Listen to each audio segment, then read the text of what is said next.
Welcome to the Social Movements Lab. My name is Michael Hardt. I'm in Seattle, Washington, and together with Sandro Mezzadra, who's in Bologna, Italy, we're the co-hosts of the lab. The lab had been functioning for 3 years, hosted at Duke University by the Franklin Humanities Institute in a rather academic environment, yes. And so Sandro and I now are trying to recompose the lab in a less academic framework, doing roughly one encounter each month. The mission of the lab is really to investigate the nature and connection among contemporary struggles. So for each encounter, we choose one struggle and invite interlocutors who have been engaged with that struggle. The relaunching of the lab in the more public framework is facilitated and with the collaboration of Red May. In fact, if you're interested in this kinds of discussions, I suggest that you check out the YouTube channel of Red May or the website of Red May, because there are a lot of interesting things that are very related to this. I also wanted to thank our media partners in Italy, Dinamopress and EuroNomade, for their collaboration with this. Today's encounter is a discussion about the schools during the time of pandemic, schools and universities. And when we begin, we'll be talking with Maddalena Fragnito, who is in Milan, Italy, and Heather Gautney, who's currently in Atlanta, Georgia. We'll spend the first half hour as our the general format we use. The first half hour with Maddalena, Sandro and I will conduct a dialogue with Maddalena, and then the second half hour, Heather will join, broadening the question, also dealing with US questions, but also expanding from, let's say, the schools considered like K through 12 to also including questions about the university. Before we begin, I wanted to just announce the next meeting that we have arranged on Thursday, the 11th of February, at the same time, which is 12 noon to 1 p.m. East Coast US time, 6 p.m. to 7 p.m. European time. The next one will be about the experience and struggles around popular economies, primarily in Latin America. And our primary interlocutor will be Alyosha Castronovo. So I think that'll be very interesting. Like I said, the 11th of February will be that next encounter. So now I should pass to you, Sandro. Thank you, Michael. And I am particularly happy to welcome to the lab Maddalena, who is a scholar, but also an activist, and who has been engaged over the last months in movements and struggles surrounding schools.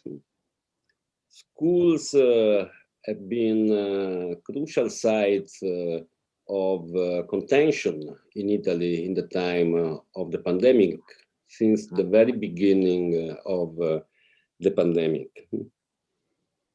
It has happened also elsewhere in Europe and in the world, but I think there is an Italian peculiarity. And what is particularly interesting is that we have been confronted with the emergence of a really wide movement around schools, a movement that has involved both teachers, parents, and students. A movement that has connected also to other movements that are particularly important in Italy. I will limit myself to mention the feminist movement, and Maddalena is also a feminist activist. So I think just to start, it would be interesting to hear a bit more about the situation in Italy regarding schools and about the development, composition, forms of struggle of the movement. Okay, thank you, Sandro. And first of all, I want to thank you all for inviting me to talk about the struggle which have raised in Italy around schools and the right to education in the last month. So what happens in school? Well, during the last 10 months already, starting from 24 February to 2020, millions of Italian teens went to school for no more than 3 weeks. Instead, 3 to 10 years old kids turn back to school at the end of September after missing a semester, but not across the whole country. Some Italian regions, in fact, are keeping all school levels closed despite the government decree.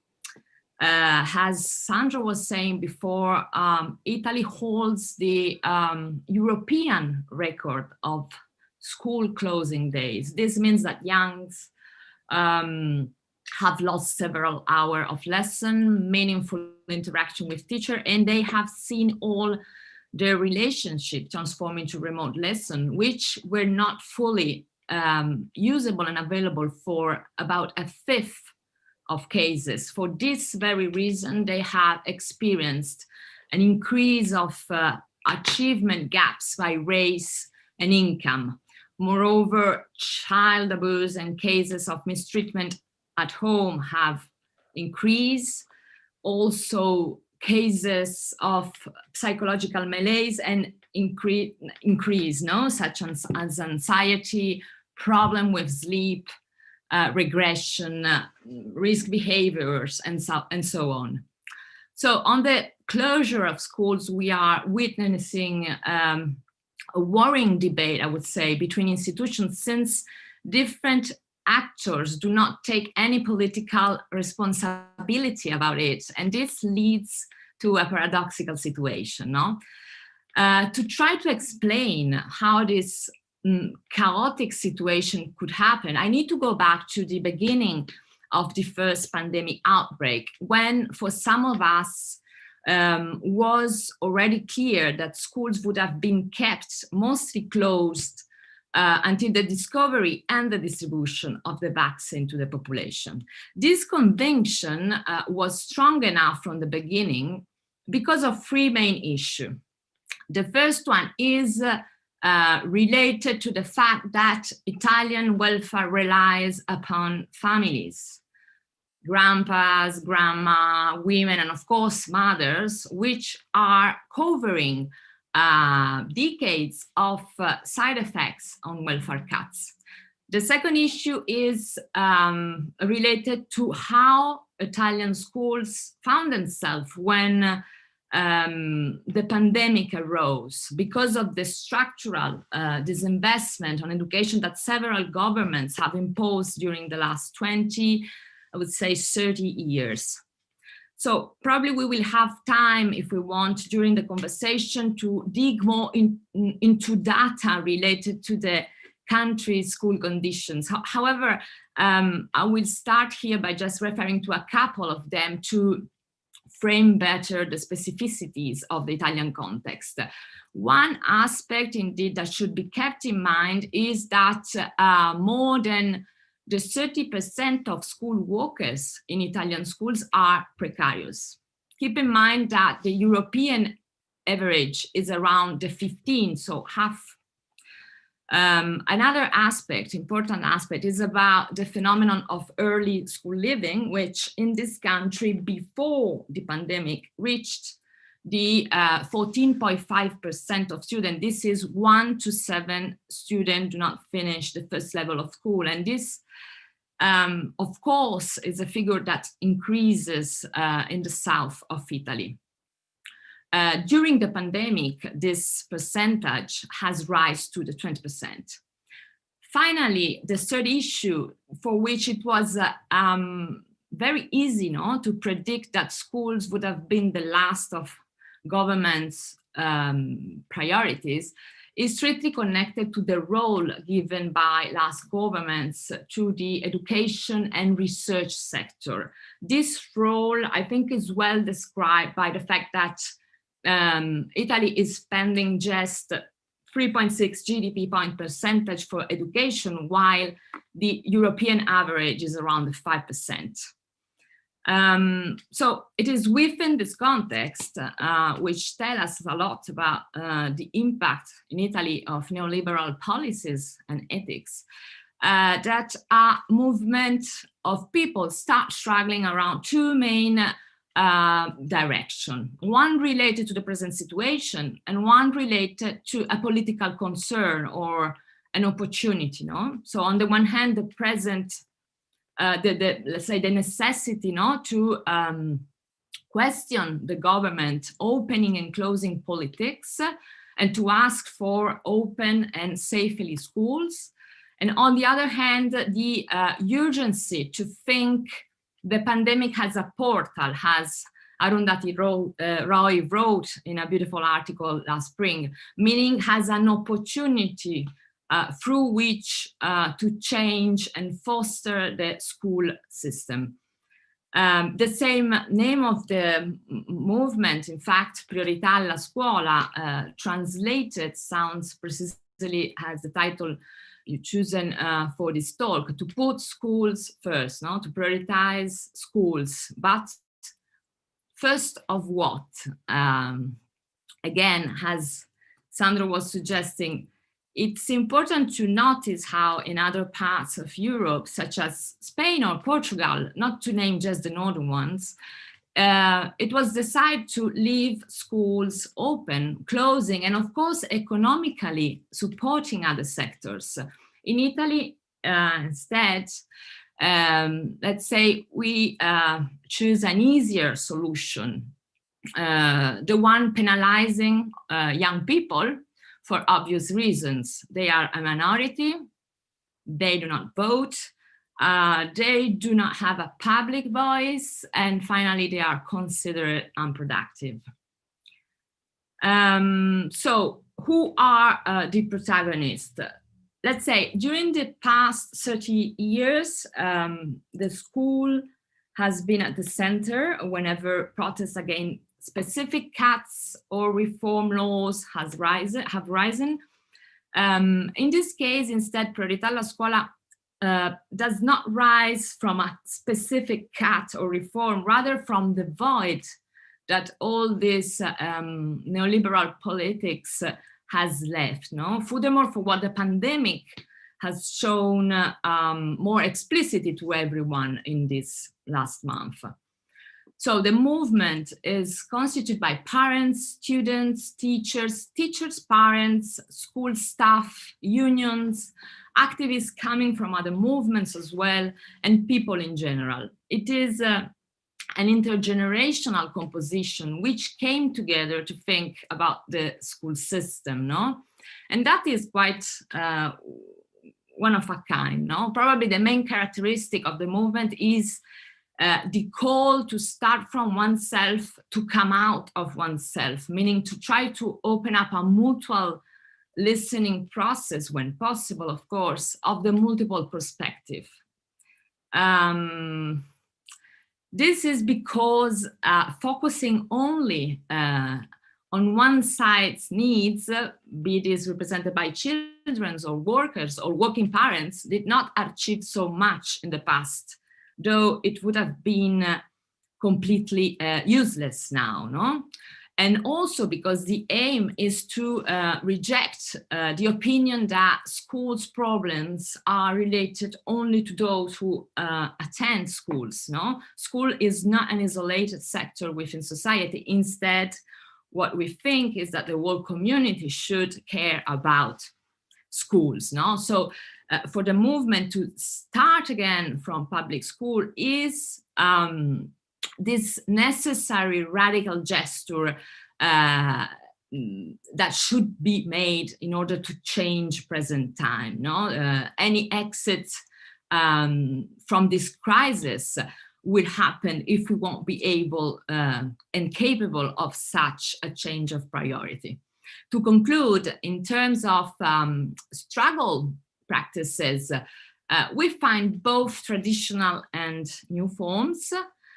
Let's start by saying that this is the this is a movement that has grown entirely within online assemblies due to the context and territorial chats. Then we have all strategies such as political strikes, campaigns, letter to governors or to the Constitutional Court, which stand with new modes such as organizing collective lessons in front of closed schools, occupying schoolyards is happening more and more in these days, and striking for online classrooms. These are, let's say, the disruptive practices that have broken the silence around what is happening in education. In particular, this idea, I think, of teens reclaiming schools is something that sounds for many like an upside down world, no? These actions are kind of real flipped classrooms where students are asking teachers and government to open their school, no? And this is something that reminds me a lot Bell Hooks' first paradigm on pedagogy. Classroom has an exciting place. So, however, these kids are not just asking to open the door, but within this dramatic situation, they ask school institution much more. They want meaningful knowledge that can heal, that can be useful in present moments for themselves and of course for the future, no? They want to be active rather than passive consumer of bits of knowledge. Some slogans are brilliant too, like occupiamoci della scuola, which in Italian is has the double meaning of let's take care of the school and let's occupy school, both in terms of space and of concern. Another one is la scuola sicura non si chiude, is to say a school needs to be cared for and not to be closed. But again, here double meaning, the term sicura in Italian means both to care for and safe. That is a safe school, not a closed school. I wanted to, Maddalena, that's really interesting, and I'm particularly interested in the composition, or at least that's one thing that interests me, the unusual composition among students, parents, teachers, unions, etc. And I just wanted, and this is from, very much from the outside, I'm wondering about the conflicts among those, among parents maybe, or teachers about opening and closing schools, like the questions about, I guess, health and safety.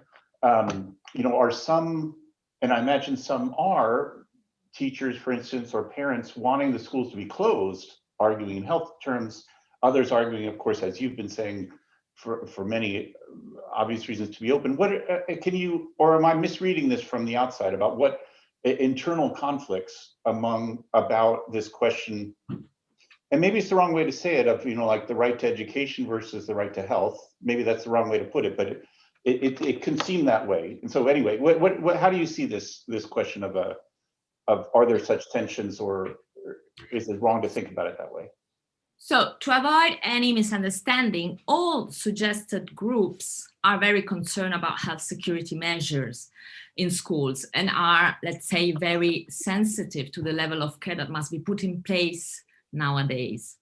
That said, I would say that the main disagreements come around what could be named as a tactical timing or a political tactic.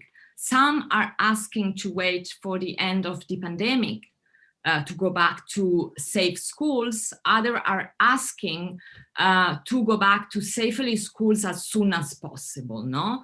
We can find this opposite position in all parts, students, parents, and of course, teachers. However, I think these are false opposite positions because both areas are asking for a healthy school where to go back to. The problem is when, and of course, time defines the struggle. Those waiting for the pandemic to finish are blamed not fighting for any structural investment in schools, such as more spaces, teachers, and schools able to become territorial hubs for tracking the virus. No, these are all fundamental investments let's say within and beyond the pandemic, no, and they represent what others, mainly involved in the movement, are asking to the governments in order to put school first in its opening politics and in its, of course, economic investments. We think that this is the very moment, no, where to fight for a profound transformation of the present.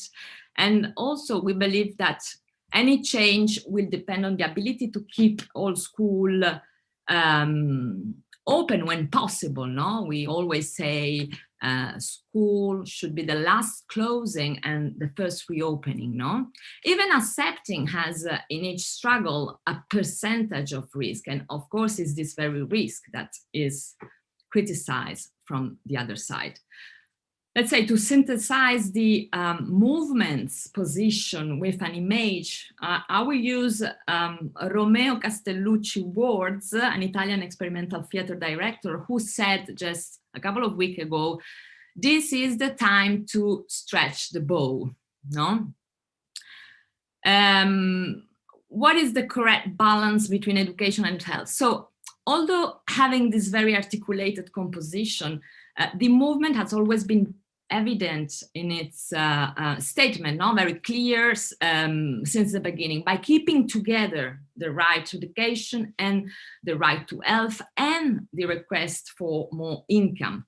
This clearness, I think, has to do with a massive amount of time spent by the community, of course, to self-educate and actualize on public health aspects and culture besides schools topics. No, we have found ourselves in the midst of a pandemic emergency that has quickly transformed into a health, social and cultural crisis, apparently from yesterday also into a government crisis too. So this multiple crisis comes because of the recent dismantling of public welfare sectors, no? One on which the country is still pretending to rely upon.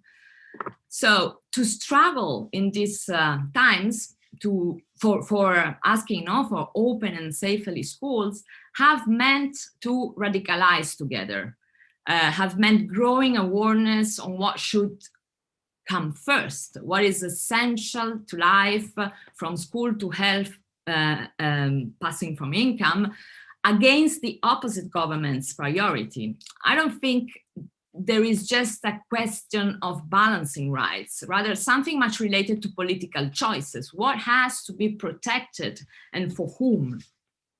The only balance, I have to say, I saw during this month is how the government proposed the school closures has a compensatory element to the contagion rising from all other less protected and open sectors, such as factories, restaurants, bar, bingo, and shops. No, the balance of a, let's say, ruling class united by the belief that culture is unproductive. No, so yeah, I would say this.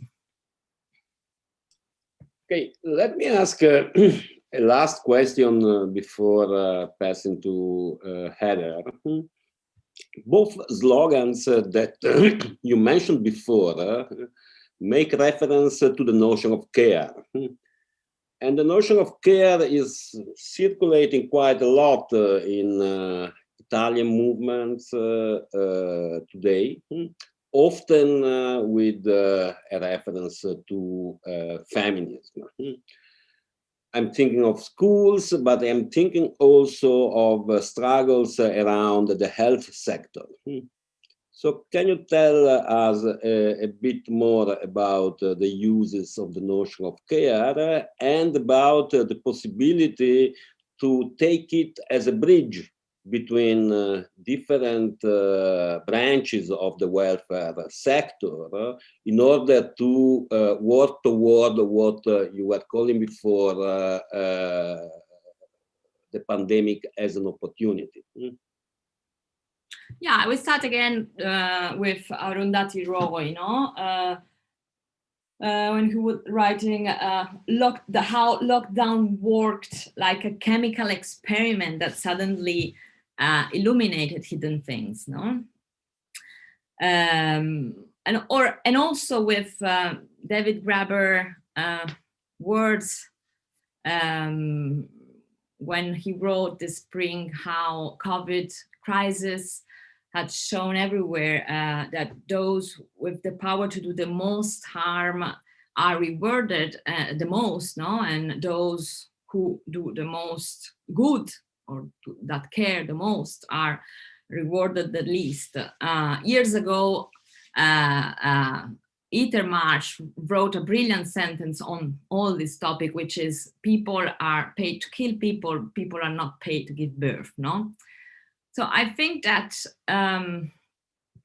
since now, most of our collective care work, unwaged and highly made invisible, is about fixing capital distortions, ones producing inequalities, violence, and the massive amount of destruction of life and territories.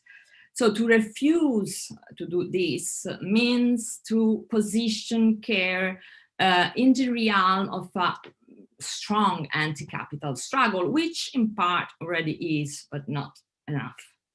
So we need to deepen the political reasons of care against the myth of an extractive and infinite productivity, no? To reproduce. So in this sense, the reproductive sphere can become a highly conflictual realm. Indeed, what is worth reproducing is a political choice that should be more in our hands and less in the hands of a few governors as now, no? Coming back to present times, care has emerged as a keyword in the pandemic present, a term with, of course, unstable and contradictory meanings, which is full of disputes that exceed the pandemic itself, no? But the positive aspect of the pandemic is that has made visible the paradoxes and the multiple dimension of care meaning, no, to more people.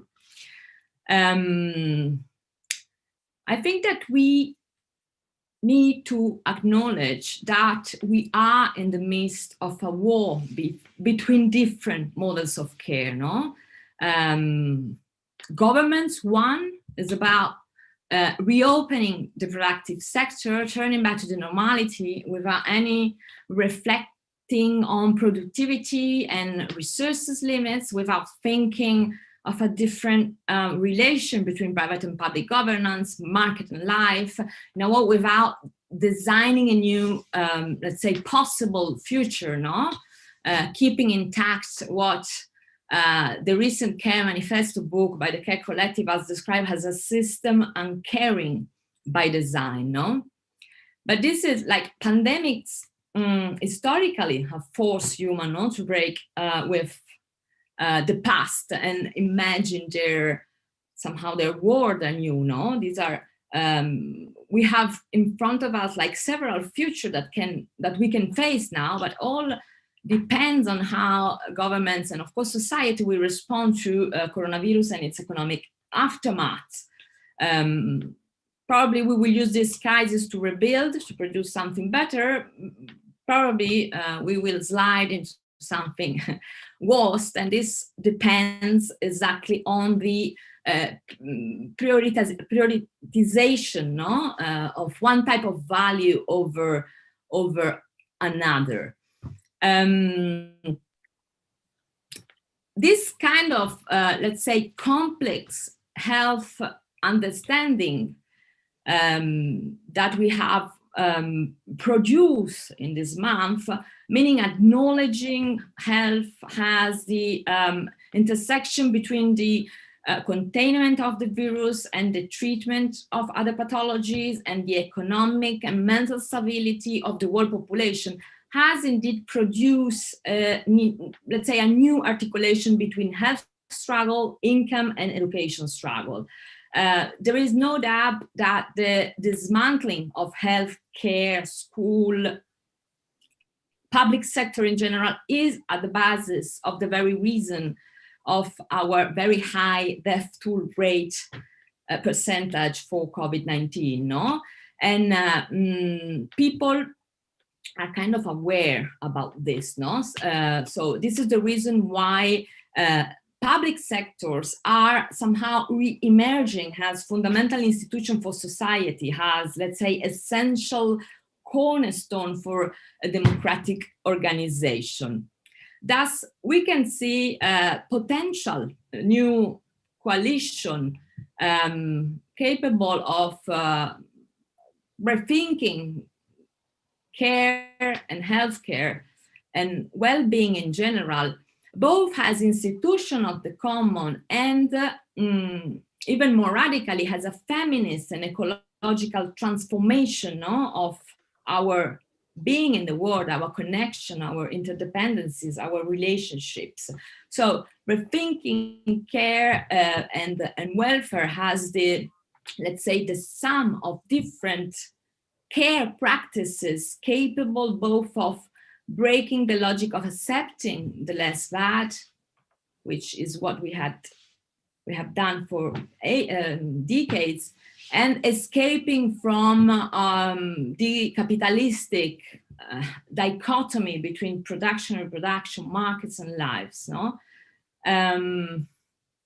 yeah, in our strikes and assemblies, we see connection with healthcare groups such as Medicina Democratica, which is one of the main healthcare system reform actor of the 1978, with environmental justice movements such as Friday for Future, who are quite aware about the relationship among school priority and the possibility of changing the future energy policies, for instance, with the colonial movements such as Black Lives Matter, fighting for a school that has to become the place of equality, no, and citizenship. And of course, feminist movements such as Nulla di Meno already working since years into schools against gender violence. Finally, I have to say also with the cultural sector, which is again bursting out due to the unrealistic condition in which the government have left them in these long months.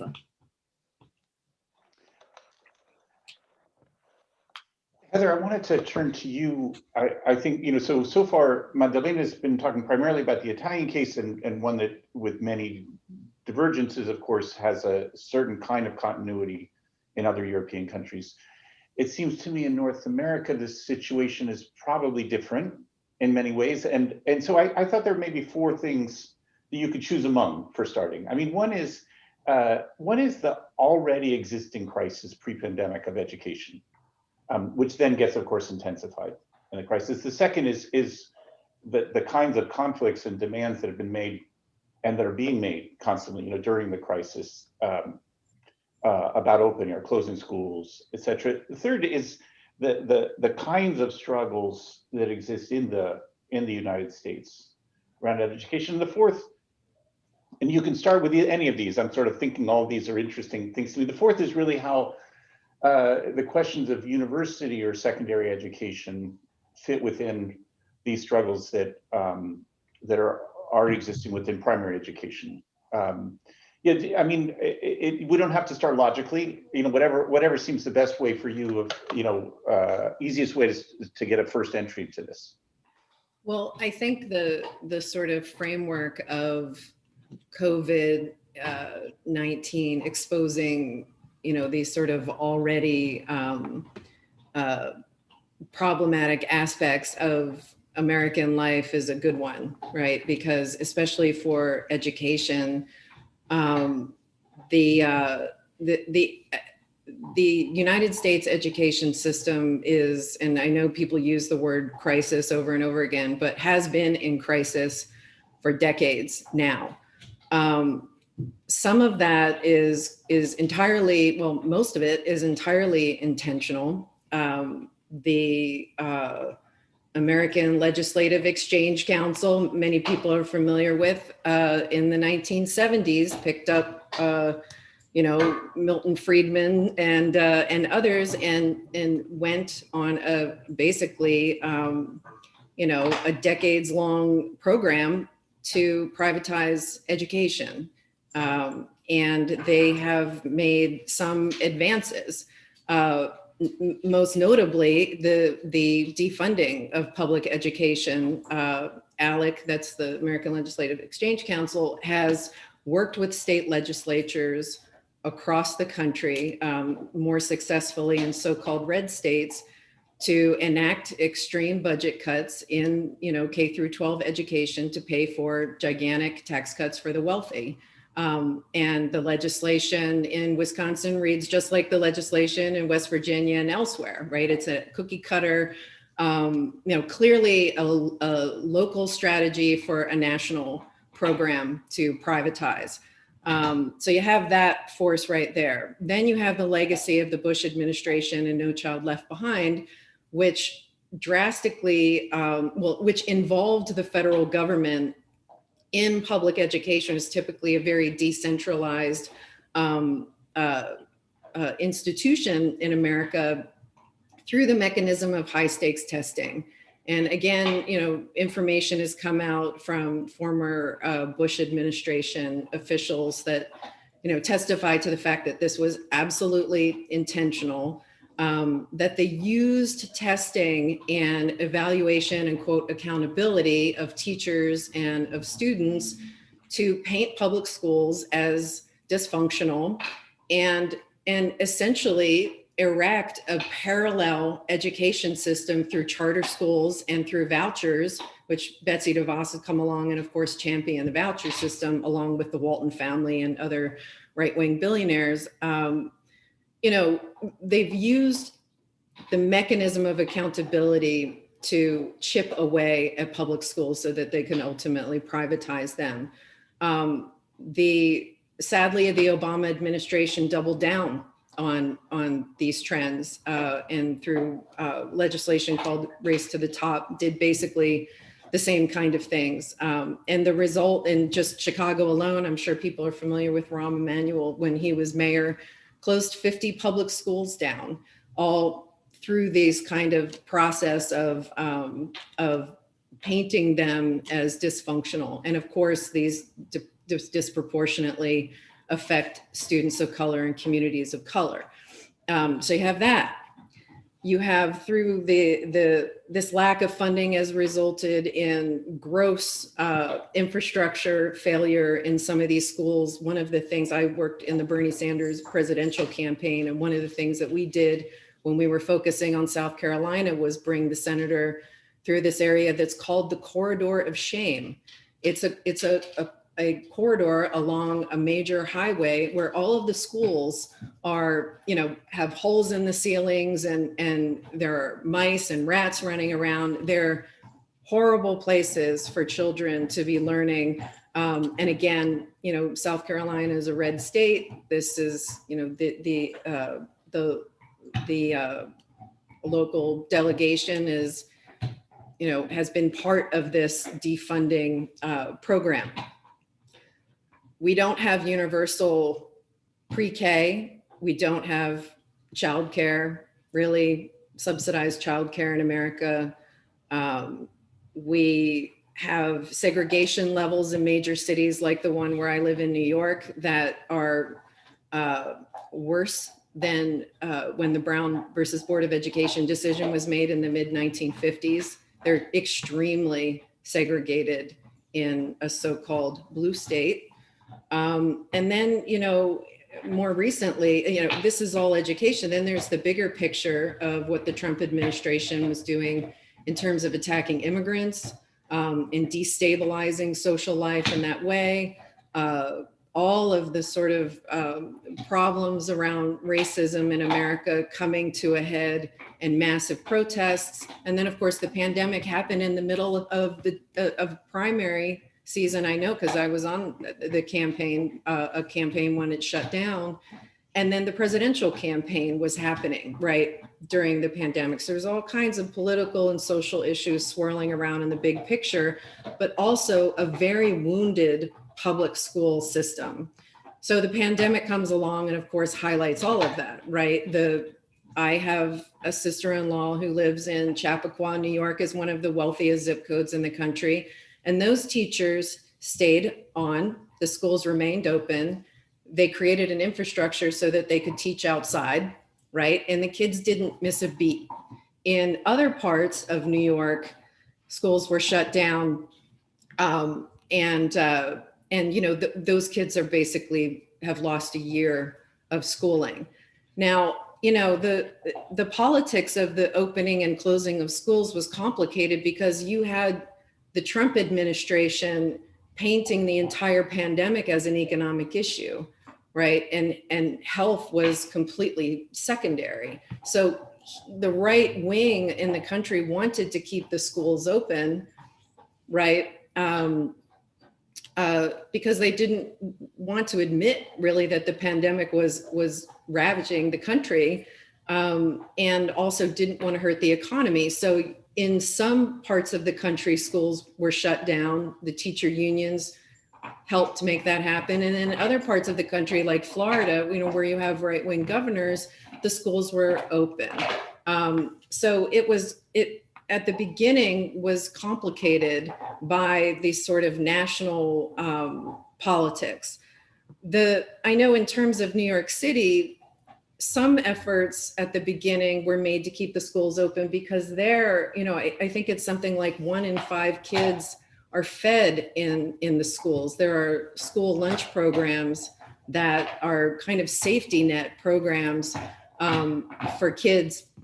And so, you know, there was a lot of reticence to shut the schools down because they didn't know how they were going to feed the kids. Ultimately, they solved the problem by creating these sort of, you know, food trucks, basically, where parents could come and get food for the kids. Then, of course, without childcare, you know, there's the problem of parents not being able, you know, having anyone home, you know, to take care of their kids, despite, you know, the sort of benefits of the lockdown in terms of, you know, parents being able to stay home. You know, so a lot of these sort of pre-existing problems were, of course, exacerbated by the pandemic. You know, I'll say that it did also present some opportunities in the area of high stakes testing, which, as I mentioned, was the sort of legacy of the Bush administration, No Child Left Behind legislation. You know, these kids couldn't take the tests, right? They couldn't be subject to these sort of draconian standardized tests. And so teachers had to find alternative ways of evaluating the kids. And that kind of has opened a door now to a real discussion about how we can test and evaluate kids in ways that are you know, much more geared toward learning. So like, you know, requiring portfolios, you know, or so that you're sort of putting together, right, all of the child's accomplishments and using that as an evaluation rather than this sort of one size fits all kind of test that is then later on used against the school and of course against the teachers. And just one more thing I wanted to sort of throw into this mix is, you know, a couple of years before the pandemic, we had pretty notable teacher strikes in the country. And what was particularly notable about them is they were called the Red State Revolts because they were happening in Arkansas and in West Virginia and in Kentucky, Mitch McConnell's Kentucky, right? Where teachers are working 2 and 3 jobs, barely able to, you know, put together a living. We don't have universal health care in the United States, right? We don't have a respectable minimum wage. And so, that group of people were struggling and fighting back, and in some instances successfully. And in the case of California, those teachers had a gigantic strike in Los Angeles. They weren't only successful in increasing their benefits and pay, but they also started to take on privatization as a major issue. So they were addressing, right, this bigger sort of this bigger right-wing assault on our public education system. So, and then I guess I'll just, close with that. There are counter movements to this, especially around the charter school industry. The right has successfully painted charter schools as sort of parallel school system, as some kind of civil rights thing, that it's serving children of color. And so, we're part of a civil rights movement, when in fact, really, they take away from public schools. They take resources away. In some cases, with the case of co-locations, charter schools are actually geographically located inside of a public school. So they take away the actual spatial resource that kids have. And then of course there's, the sort of mental anxiety associated with having kids with much better resources under the same roof, is the sort of inequality in your face problem. The California teachers were contesting all of that. So, I think in terms of struggles over public education, this is sort of the vanguard of the teachers are really the most important constituency in pushing out against school privatization.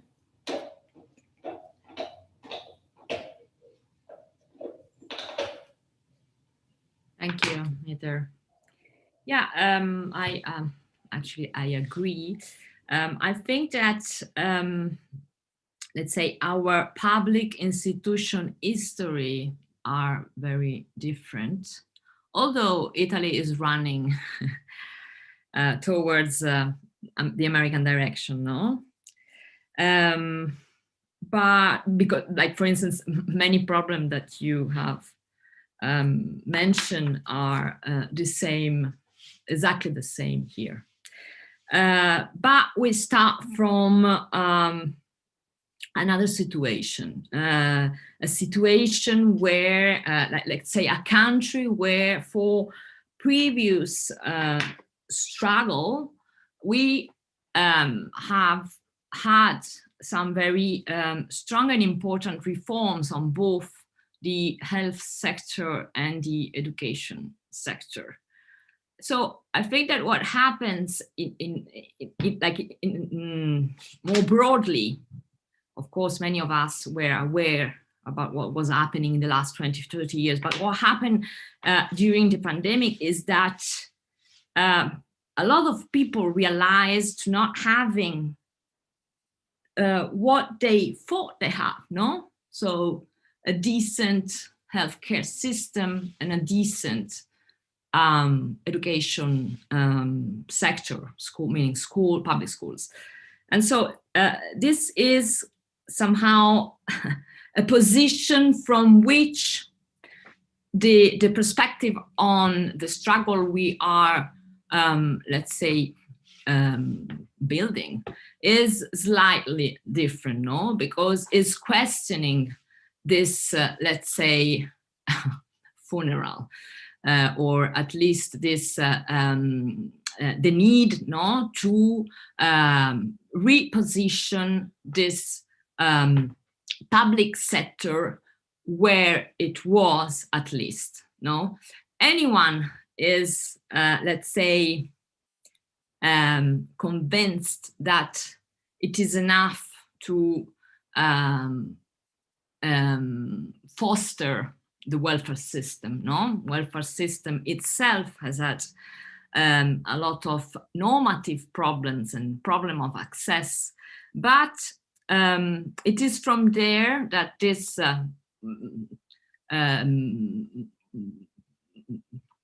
let's say that these multiple subjects are from there are, let's say, thinking together how to first found what they had before and even more.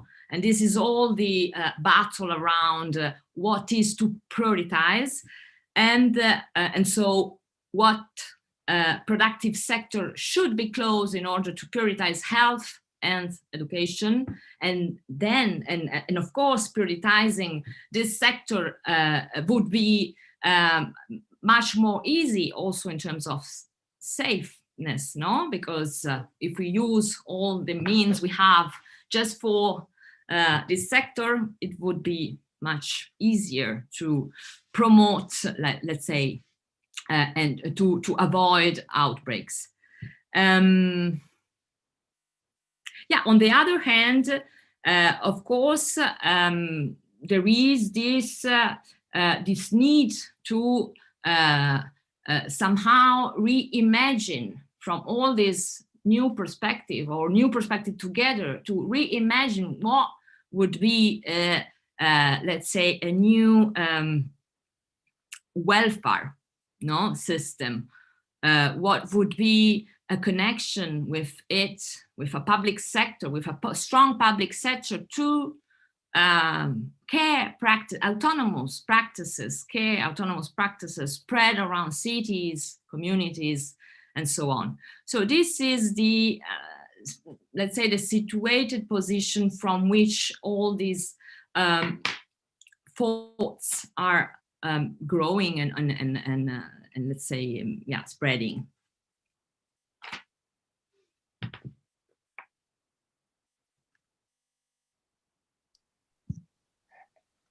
Oh, go ahead, Sandro, you seemed ready.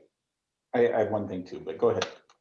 Yes, just a question for Heather, picking up on what Maddalena was saying about the possibility to take the pandemic as an opportunity. Can you say something about future plans for education in the US? Which is your perspective on that? Yeah, I mean, most of my involvement as of the last, I don't know, 10 years has been sort of in the legislative realm. And so I think I can speak most intelligently about that. You know, first and foremost, and this is obviously outside of schooling, but is directly related to it, is, you know, the opportunity that the pandemic is presenting for the United States to drastically improve its healthcare system. All of the sort of, you know, inequities in the system, and of course the lack of, I mean, we have 30 million people who are not covered at all, who have no access to health care. And we have states that have denied Medicaid expansion, which is the you know, the program that serves the poor and disabled. And so, you know, that's number one, I think, is, and I do think that within the Congress with Democratic control, that there are moves to extend the Medicare system down to cover more people. And, you know, obviously the people who I've been working with want to have a universal single payer healthcare system, but this absolutely drives the point of how necessary that is. So I think that's number one. Number two, the opportunities are to put money back into the public school system. And there are proposals on the table that we've worked very hard to, within the context of existing legislation, triple and quadruple monies for, you know, schools that serve low-income students, for programs for disabled students. You know, all of these kind of programs are underfunded. We want to not only fully fund them, but triple and quadruple the funding for those programs. The universal school meals, not just lunch, breakfast, lunch, dinner, after school snacks, whenever you want it. That is an absolute necessity that the pandemic has, you know, highlighted. Rebuilding the crumbling infrastructure of the schools, increasing teacher pay, which is a little bit more difficult in some ways. The better way to go about that is to strengthen unions, because unions are, you know, in many cases, the primary mechanism through which teachers can improve their pay. Auditing these charter schools, taking federal money out of them. You know, there are billionaire families that are throwing lots of money. Michael Bloomberg, the Walton family from Walmart, they are trying to turn these schools into something else.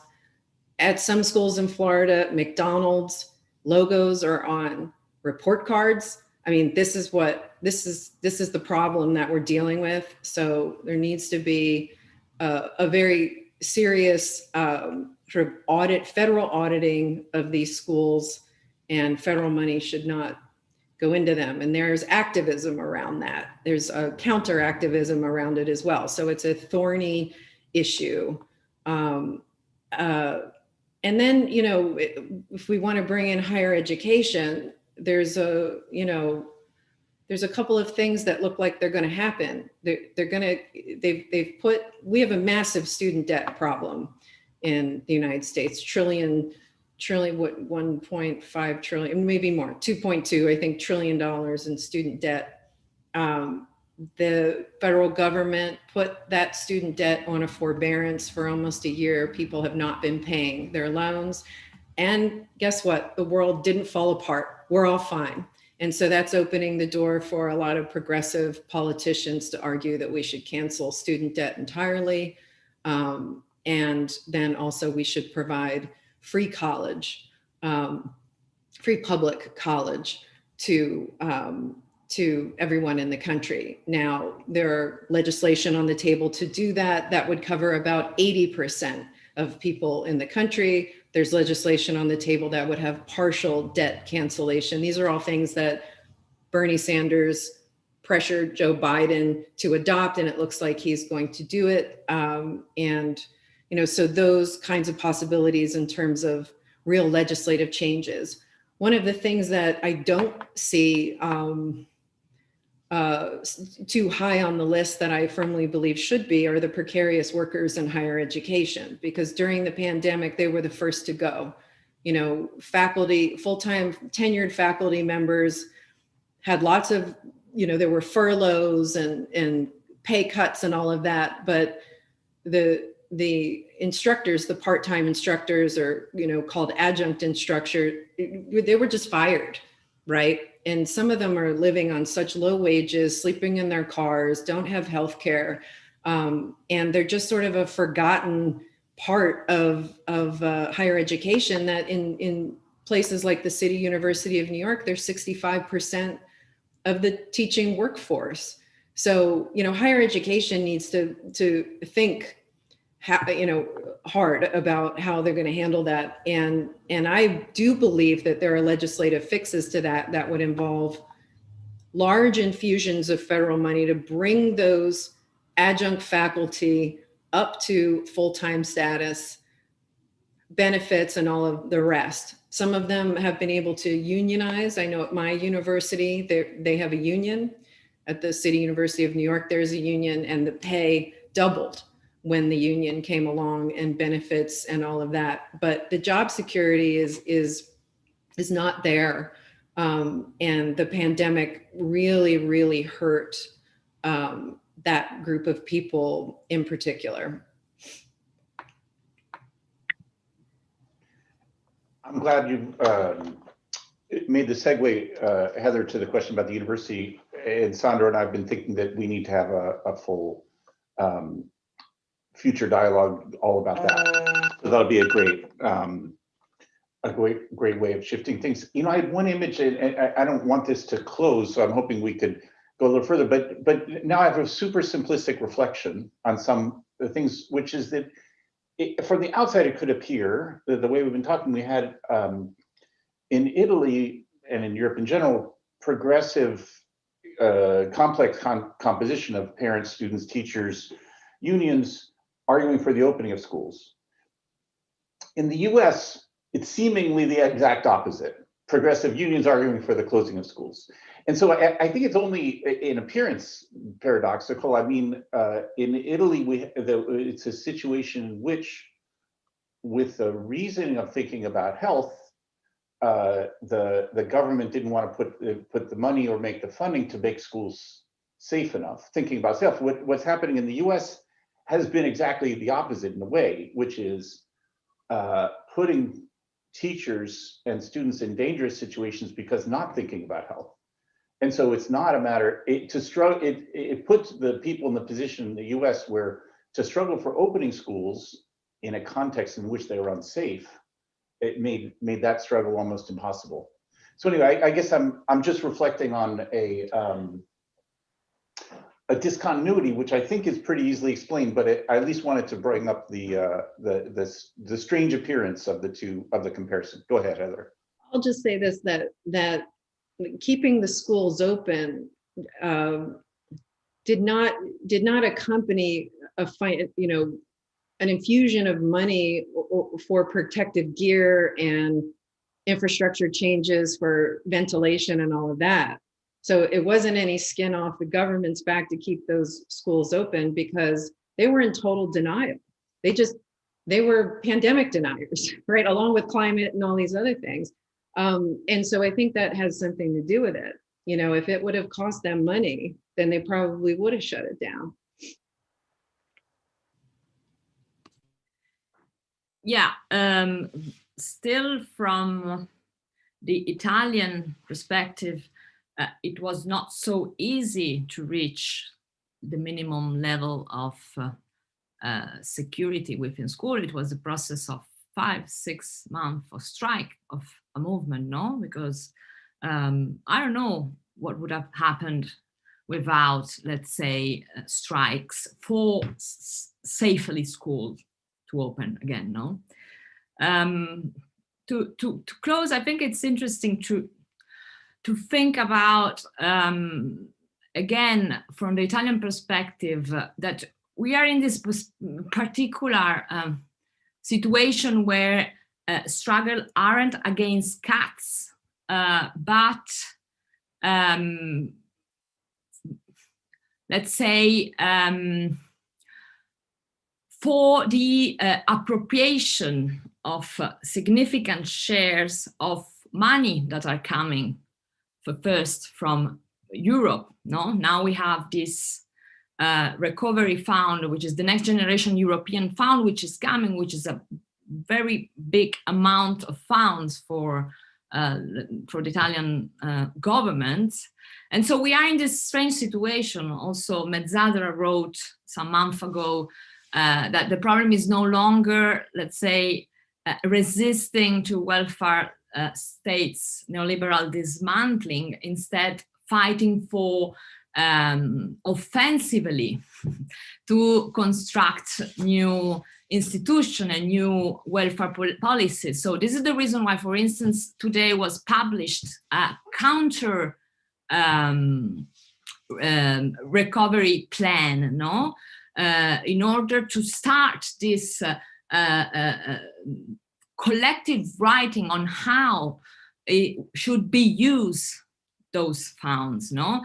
In fact, the first government published draft are the draft around, let's say, the strategy concerning the use of these funds are already, let's say, explicitly innervate by this new public management philosophy, which you have a lot also in the US. So we see the intensification of the public sphere disappearance within the public property, and the triumph of the individualization instead of public interest, no? And also in the education sector, for instance, there is no connection with culture or the protection of the environment, but is the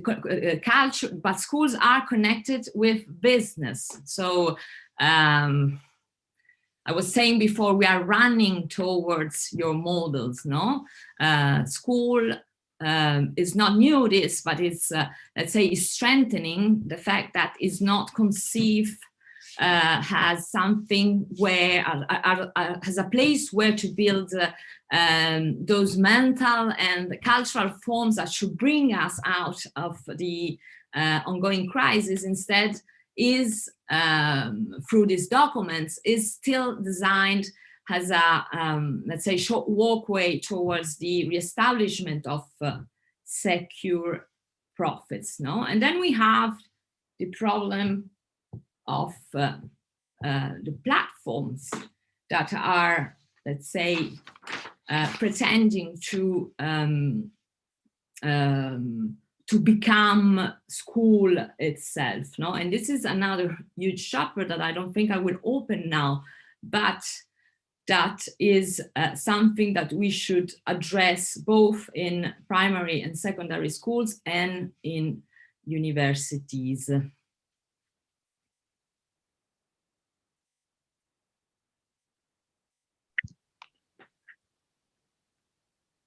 Well, that might be a good place for us to close. Sandro, does that seem, I'm looking at you, seems okay to you. I think this has been really interesting, and like I said, it does lead us naturally towards constructing a future dialogue about the question of universities and higher education, both in the pandemic and the question of a variety of questions about both employment and, you know, from the